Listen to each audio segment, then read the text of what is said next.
राधे राधे। जय श्री कृष्णा। कार्तिक मास स्नान का दूसरा अध्याय। ओम नमो भगवते वासुदेवाय।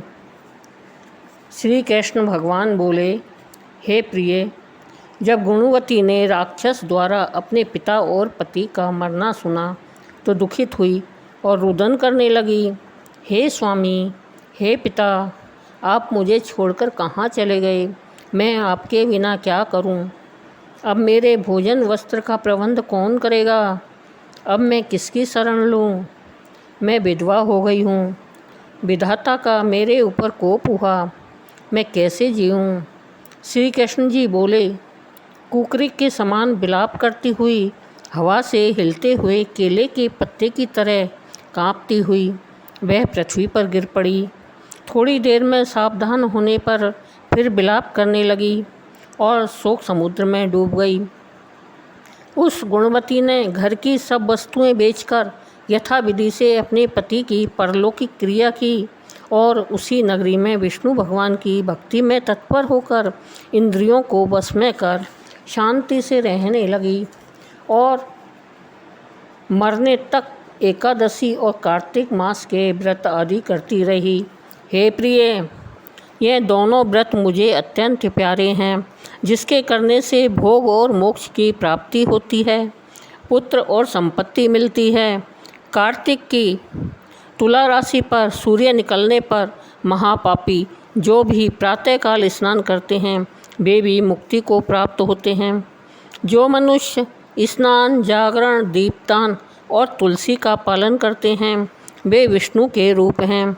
विष्णु भगवान के मंदिर में झाड़ना, सातिया काटना तथा विष्णु की पूजा आदि का कार्य जो मनुष्य करते हैं वह जीवन मुक्त होते हैं।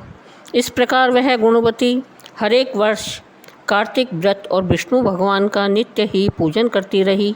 एक समय वृद्धावस्था के कारण दुर्बल होने से, रोग और ज्वर से पीड़ित होने पर भी गंगा स्नान को गई।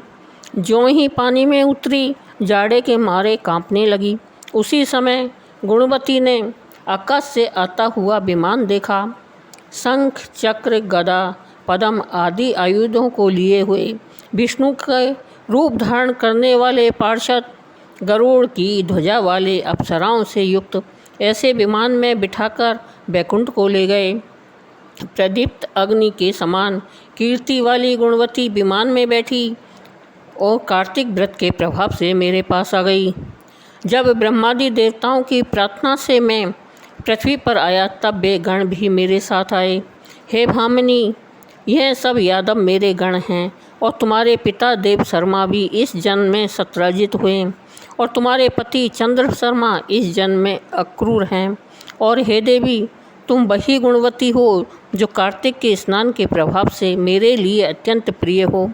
तुमने तो मेरे मन मंदिर के सामने तुलसी का जो बगीचा लगाया उसी से यह कल्प वृक्ष तुम्हारे आंगन में है।